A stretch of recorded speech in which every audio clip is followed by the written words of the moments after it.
ಕೊಲೆ ಆರೋಪಿ ದರ್ಶನ್ ವಿರುದ್ಧ ಸ್ಯಾಂಡಲ್ವುಡ್ ನಟ ನಟಿಯರು ಮೌನ ಮುರಿತಾ ಇದ್ದಾರೆ. ಕೊಲೆಯಾದಂತ ರೇಣುಕಾಸ್ವಾಮಿ ಕುಟುಂಬಕ್ಕೆ ನ್ಯಾಯ ಸಿಗಲಿ ಎನ್ನುತ್ತಲೇ ಪರೋಕ್ಷವಾಗಿ ದರ್ಶನ್ ವಿರುದ್ಧ ಬೇಸರ ಹೊರಹಾಕಿದ್ದಾರೆ. ಇನ್ನೊಂದೆಡೆ ನಿರ್ಮಾಪಕ ಉಮಾಪತಿಯಂತೂ ದರ್ಶನ್ ವಿರುದ್ಧ ಅಕ್ಷರಶಃ ಬೆಂಕಿಯುಗಳಿದ್ದಾರೆ.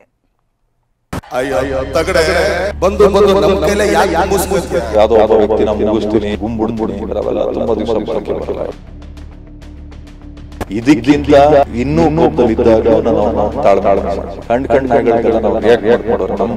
ನಮ್ಮ ಉದ್ದೇಶ ಅವಾಗೇನಾರ ಮಾತು ಕೇಳಿದ್ರೆ ಈ ತರ ಒಂದು ಅನಾಹುತ ಆಗ್ತಾ ಇರಲಿಲ್ಲ. ಹೆತ್ತು ಹೊತ್ತ ತಾಯಿಯೂ ದೂರ, ಒಡ ಹುಟ್ಟಿದ ಸಹೋದರನೂ ದೂರ, ಕಟ್ಟಿಕೊಂಡ ಪತ್ನಿಯೂ ದೂರ, ಇಡೀ ಕುಟುಂಬವನ್ನೇ ದೂರ ಮಾಡಿಕೊಂಡಿರುವ ದರ್ಶನ್ಗೆ ಸ್ನೇಹಿತರಾದ್ರೂ ಜೊತೆಗಿದ್ದಾರ? ಖಂಡಿತ ಇಲ್ಲ. ಖೇಡಿ ಬುದ್ಧಿ ತಲೆಯಲ್ಲಿ ತುಂಬಿಕೊಂಡಿರೋ ದುಷ್ಟಕೂಟವನ್ನೇ ದರ್ಶನ್ ಸಾಕಿಸಲಹಿದ್ದಾರೆ. ವೆಂಕಟಕೃಷ್ಣ ಭಟ್ 150 ಪೆಟ್ಟಿಗೆ ಕಿರುಜೇನಿನಿಂದ 2 ಲಕ್ಷ ಗಳಿಸ್ತಿದ್ದಾರೆ. ನೀವು ಕೂಡ ಅವರಿಂದ ಕಲಿಬೇಕಾ? ಅವ್ರ ಜೊತೆ ವಿಡಿಯೋ ಕಾಲ್ನಲ್ಲಿ ಮಾತಾಡಬೇಕಾ? ಈಗಲೇ ಫ್ರೀಡಮ್ ಆಪ್ ಡೌನ್ಲೋಡ್ ಮಾಡಿ. ಇಷ್ಟು ದಿನ ಕಾಟೇರನ ಕಾಟವನ್ನ ಹಲ್ಲು ಕಡಿಯುತ್ತಾ ತಡೆದುಕೊಂಡಿದ್ದ ಸ್ಯಾಂಡಲ್ವುಡ್ ಸ್ಟಾರ್ಸ್ಗಳೆಲ್ಲ ಒಬ್ಬೊಬ್ಬರಾಗಿ ಮೌನ ಮುರಿಯುತ್ತಿದ್ದಾರೆ. ಅದರಲ್ಲೂ ನಿರ್ಮಾಪಕ ಉಮಾಪತಿ ಅಂತೂ ತಮ್ಮನ್ನ ತಗಡೆ ಎಂದಿದ್ದ ದರ್ಶನ್ ವಿರುದ್ಧ ಮಾತು ಮಾತಲ್ಲೂ ಗುಮ್ತಿದ್ದಾರೆ. ಕರ್ಮ ಅನ್ನೋದು ಯಾರನ್ನೂ ಬಿಡಲ್ಲ ಸರ್. ಅವತ್ತೇ ಚಿಕ್ಕದ್ರಲ್ಲೇ ಅದನ್ನ ಚೂಟ್ ಹಾಕ್ಬಿಟ್ಟಿದ್ರೆ ಇಲ್ಲಿವರೆಗೂ ಬರ್ತಾ ಇರಲಿಲ್ಲ. ತಗಡು ಎಂದಿದ್ದ ದರ್ಶನ್ಗೆ ಕರ್ಮ ನೆನಪಿಸಿದ ಉಮಾಪತಿ ಮತ್ತು ದರ್ಶನ್ ಮಧ್ಯೆ ಈ ಹಿಂದೆ ತಗಡು ಕಾಳಗ ದೊಡ್ಡ ಸದ್ದು ಮಾಡಿತ್ತು. ದರ್ಶನ್ ಕೊಲೆ ಕೇಸ್ನಲ್ಲಿ ಲಾಕ್ ಆಗ್ತಿದ್ದಂತೆ ರಿಯಾಕ್ಟ್ ಮಾಡಿರೋ ಉಮಾಪತಿ ಮಾಡಿದ ಕರ್ಮ ಯಾರನ್ನೂ ಬಿಡಲ್ಲ ಅಂತ ಪಂಚ್ ಕೊಟ್ಟಿದ್ದಾರೆ. ಕರ್ಮ ಅನ್ನೋದು ಯಾರನ್ನೂ ಬಿಡಲ್ಲ ಸರ್. ನಾವ್ ಯಾರೋ ಒಬ್ರು ಕಷ್ಟದಲ್ಲಿದ್ದಾರೆ, ನಾವು ಅವ್ರನ್ನ ನೋಡಿ ನಾವು ನಕ್ಕದಾಗ ನಮ್ಮನ್ನ ನೋಡಿ ನಗೋರು ಬೇಕಾದಷ್ಟು ಜನ ಇರ್ತಾರೆ. ಇಲ್ಲಿ ಸಮಯ ಸಂದರ್ಭಗಳು ಬಂದಾಗ ಆ ದೇವ್ರಿಗೆ ಗೊತ್ತಿದೆ. ಅವ್ರ ಜೊತೆಲಿರೋರ್ಗೆ ಯಾವತ್ತೂ ಅಷ್ಟೇ ಸಮಯ ಸಂದರ್ಭ ಎಲ್ಲದಕ್ಕೂ ಉತ್ತರ ಕೊಡ್ತದೆ sir. Time is the better. ಇಲ್ಲಿ ಯಾವುದೇ ಕಾರಣಕ್ಕೂ ನಾವು ಯಾವುದೋ ಒಬ್ಬ ವ್ಯಕ್ತಿನ ಮುಗಿಸ್ತೀನಿ, ಯಾವುದೋ ಒಬ್ಬ ವ್ಯಕ್ತಿನ ನಾನು ರಕ್ಕೆ ಪುಕ್ಕ ಕದರಿಸ್ತೀನಿ, ಯಾವುದೋ ಒಬ್ಬ ವ್ಯಕ್ತಿನ ನಾನು ಗುಂಬಿಡ್ತೀನಿ ಸರ್, ಅವೆಲ್ಲ ತುಂಬ ದಿವಸ ಬಳಕೆ ಬರಲ್ಲ. ಯಾಕೆ ಸರ್, ಮೈಸೂರು ಸೋಷಿಯಲ್ಸ್ ಕ್ಲಬ್ಗೆ ಕರೆದು ಹೆಂಗೆ ಮಾತಾಡೋರು ನನಗೆ ಗೊತ್ತಿದೆ ಸರ್. ವೆಪನ್ ತೆಗೆದು ಟೇಬಲ್ ಮೇಲೆ ಇಟ್ರು, ತಲೆಯಲ್ಲಿ ಇಟ್ಕೊಳ್ಳಿ, ಎಲ್ಲದನ್ನು ಸಹಿಸ್ಕೊಂಡು ಕೂತ್ಕೊಂಡು ನಾನು ಎಲ್ಲಿ ಕೊಡ್ಬೇಕು ಕೊಟ್ಟೆ. ಅದಕ್ಕೆ ನಾನು ಹೇಳಿದ್ದು, ನಾನು ಯಾವತ್ತು ಕೈಲಾಗದ್ ನನ್ನ ಮಗ ಅಲ್ಲ. ನಾನು ಮನ್ಸು ಮಾಡೋರು ಏನ್ ಬೇಕಾದ್ರೂ ಮಾಡ್ತೀನಿ, ಆದ್ರೆ ಕಾನೂನು ಚೌಕಟ್ಟಿನಲ್ಲೇ ಮಾಡ್ತೀನಿ. ಇನ್ನು ದರ್ಶನ್ ವಿರುದ್ಧ ಇಂದ್ರಜಿತ್ ಲಂಕೇಶ್ ಕೂಡ ಕೆಂಡ ಕಾರಿದ್ರು. ನಾನು 2021ರಲ್ಲಿ ನಾನು ಒಂದು ಏಕಾಂಗಿಯಾಗಿ ಅವಾಗ ಧ್ವನಿ ಎತ್ತಿದಾಗ ನೀವೆಲ್ಲ ಪತ್ರಕರ್ತರು ನನಗೆ ಬೆಂಬಲ ನೀಡಿದ್ರಿ, ಬೆಂತಟ್ಟಿದ್ರಿ. ಅವತ್ತೇನಾರ ಸುಧಾರಣೆ ಆಗಿದ್ದಿದ್ರೆ ನಾನು ಅವತ್ತೂ ಹೇಳಿದೆ ಆ ಮಾತು, ಅವ್ರು ಒಳ್ಳೇದಕ್ಕೆ ಹೇಳ್ತಾನಿದು, ಈ ಥರ ಅನಾಹುತ ಆಗಬಾರ್ದು, ಯಾರಿಗೆ ಅನ್ಯಾಯ ಆಗಬಾರ್ದು ಅಂತ. ಅವಾಗೇನಾರ ಮಾತು ಕೇಳಿದರೆ ಈ ಥರ ಒಂದು ಅನಾಹುತ ಆಗ್ತಾ ಇರಲಿಲ್ಲ. ಆದರೂ ತನಿಖೆ ನಡೀತಾ ಇದೆ, ಅದ್ರ ಬಗ್ಗೆ ನನಗೆ ಮಾತಾಡೋಕ್ಕೆ ಇಷ್ಟ ಇಲ್ಲ.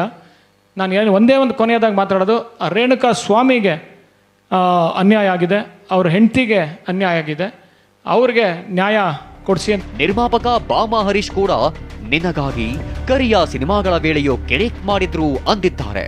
ಪೊಲೀಸ್ ಇದೆ, ಕಾನೂನಿದೆ, ಅದ್ರ ಕೆಲಸ ಅವ್ರು ಮಾಡ್ತಾರೆ. ಪೊಲೀಸರು ಬಹಳ ನಿಷ್ಠೆಯಿಂದ ಪ್ರಾಮಾಣಿಕತೆಯಿಂದ ಒಂದು ಈ ಪ್ರಕರಣದಲ್ಲಿ ಏನಿದೆ ಪ್ರಾಮಾಣಿಕವಾಗಿ ಕೆಲಸ ಮಾಡ್ತಾರೆ. ನಿಜವಾಗ್ಲೂ ಇವತ್ತು ಪೊಲೀಸ್ ಎಷ್ಟು ಸ್ಟ್ರಾಂಗ್ ಇದೆ ಅಂತೇಳಿ ಪ್ರಕರಣದಲ್ಲಿ ಇಡೀ ಕರ್ನಾಟಕ ಜನತೆಗೆ ಗೊತ್ತಾಗ್ತಾ ಇದೆ. ಯಾಕಂದರೆ DCP ನಮ್ಮ ಗಿರೀಶ್ ಸಾಹೇಬ್ರಾಗ್ಬೋದು, ಚಂದನ್ ಸಾಹೇಬ್ರಾಗ್ಬೋದು, ಯಾಕಂದರೆ ಭಾಳ ಪ್ರಾಮಾಣಿಕತೆಯಿಂದ ಕೆಲಸ ಮಾಡ್ತಾರೆ. ಪೊಲೀಸ್ ಎಷ್ಟು ಸ್ಟ್ರಾಂಗ್ ಅಂತೇಳಿ ಇಡೀ ಕರ್ನಾಟಕ ಜನತೆಗೆ ತೋರಿಸ್ತಾ ಇದ್ದಾರೆ. ಅದಕ್ಕಿಂತ ಖುಷಿ ಬೇರೆ ಏನಿಲ್ಲ. ಮೌನ ಮುರಿದ ರಚಿತಾ ನಂಬಲು ಕಷ್ಟವಾಗ್ತಿದೆ ಎಂದು ಪೋಸ್ಟ್. ದರ್ಶನ್ ನನ್ನ ಗುರು ಅಂದಿರೋ ನಟಿ ರಚಿತಾರಾಮ್ ತನಿಖೆಯಿಂದ ಸತ್ಯ ಹೊರಬರುತ್ತೆ ಅನ್ನೋದು ನನ್ನ ನಂಬಿಕೆಯಿದೆ. ರೇಣುಕಾಸ್ವಾಮಿ ಕುಟುಂಬಕ್ಕೆ ನ್ಯಾಯ ಸಿಗಲಿ ಅಂತ ಪೋಸ್ಟ್ ಹಾಕಿದ್ದಾರೆ. ರೇಣುಕಾಸ್ವಾಮಿ ಆತ್ಮಕ್ಕೆ ಶಾಂತಿ ಸಿಗ್ಲಿ, ಕುಟುಂಬಕ್ಕೆ ಧೈರ್ಯ ಭರಿಸುವ ಶಕ್ತಿ ನೀಡಲಿ ಎಂದು ಪ್ರಾರ್ಥಿಸುತ್ತೇನೆ. ಈ ಹತ್ಯೆಗೆ ಕಾನೂನಾತ್ಮಕ ನ್ಯಾಯ ಸಿಗಲಿದೆ ಎಂಬ ಭರವಸೆ ನನಗಿದೆ. ನನ್ನನ್ನ ಚಿತ್ರರಂಗಕ್ಕೆ ಪರಿಚಯಿಸಿದ ದರ್ಶನ್ ಸರ್ ನನಗೆ ಗುರು ಸಮಾನರು. ನನ್ನ ಜೀವನದ ತಪ್ಪುಗಳನ್ನು ತಿದ್ದಿ ಮಾರ್ಗದರ್ಶನ ನೀಡಿದಂತಹ ವ್ಯಕ್ತಿ ಇಂತಹ ಪ್ರಕರಣದಲ್ಲಿ ಭಾಗಿಯಾಗಿದ್ದಾರೆ ಅನ್ನೋದು ನಂಬಲು ಸ್ವಲ್ಪ ಕಷ್ಟವಾಗ್ತಿದೆ. ಏನಿದ್ರೂ ಪೊಲೀಸ್ ತನಿಖೆಯಿಂದ ಸತ್ಯ ನಮ್ಮ ಮುಂದೆ ಬರಲಿದೆ ಅನ್ನೋದು ನನ್ನ ನಂಬಿಕೆ. ಧರ್ಮೋ ರಕ್ಷತಿ ರಕ್ಷಿತಃ. ಇನ್ನು ನಟ ಅನಿರುದ್ಧ್ ಮಾತನಾಡಿ ದರ್ಶನ್ ಹೆಂಗ್ಯಾಕೆ ಮಾಡಿಕೊಂಡ್ರು ಅಂತ ಕಳವಳ ವ್ಯಕ್ತಪಡಿಸಿದ್ರು. ಚಿತ್ರರಂಗಕ್ಕೆ ಕಪ್ಪು ಚುಕ್ಕೆ ಅಂತ ಅಲ್ಲ, ಆದರೆ ಇದು ಆಗಿರೋದು ಏನು ನಡೀತಾ ಏನಿದೆ ಅದು ದುರ್ಘಟನೆ, ಅದು ದುರಂತ. ರೇಣುಕಾಸ್ವಾಮಿ ಅವರ ಜೀವನದಲ್ಲಿ ನಡೆದಿರ್ತಕ್ಕಂಥ ಘಟನೆ ಅವರ ಸಾವು, ಅವರ ಕುಟುಂಬದವರ ಈಗ ಅವರು ಅನುಭವಿಸ್ತಾ ಇರೋ ಸಂಕಟ, ಅದರ ಜೊತೆಗೆ ದರ್ಶನ್ ಅವರು ತುಂಬ ಮೇರು ನಟರು, ನಾವೆಲ್ಲರೂ ಅವರನ್ನು ತುಂಬ ಇಷ್ಟಪಟ್ಟಿದ್ದೀವಿ. ಅವರ ಜೀವನದಲ್ಲಿ ಈ ಥರದ ಒಂದು ಘಟನೆ ನಡೀತಿರೋದು ಅದು ನಿಜಕ್ಕೂ ದುರಂತ, ಅದು ಸಂಕಟ. ಒಂದು ಕಾಲದಲ್ಲಿ ತಗಡೆ ಎಂದು ಬಾಯಲ್ಲಿ ಬೆಂಕಿ ಉಗುಳುತ್ತಿದ್ದ ಭೂಪತಿ ಈಗ ಕೊಲೆ ಕೇಸ್ನಲ್ಲಿ ಸಿಲುಕಿ ಬಾಲ ಸುಟ್ಟ ಬೆಕ್ಕಿನಂತಾಗಿದ್ದಾರೆ. ಈ ಕೇಡಿ ಗ್ಯಾಂಗ್ ಮಾಡಿರೋ ಮನೆಹಾಳ ಕೆಲಸಕ್ಕೆ ಜನರು ಮಾತ್ರವಲ್ಲ, ಸ್ಯಾಂಡಲ್ವುಡ್ ಸ್ಟಾರ್ಸ್ ಕೂಡ ಖಂಡಿಸುತ್ತಿದ್ದಾರೆ. ಕಾಟೇರನ ಕೈಗೆ ರಕ್ತದ ಕಲೆಗಳು ಅಂಟಿಕೊಂಡಿವೆ. ಮಾಲ್ತೇಶ್ ಜಗೀನ್, TV9 ಬೆಂಗಳೂರು.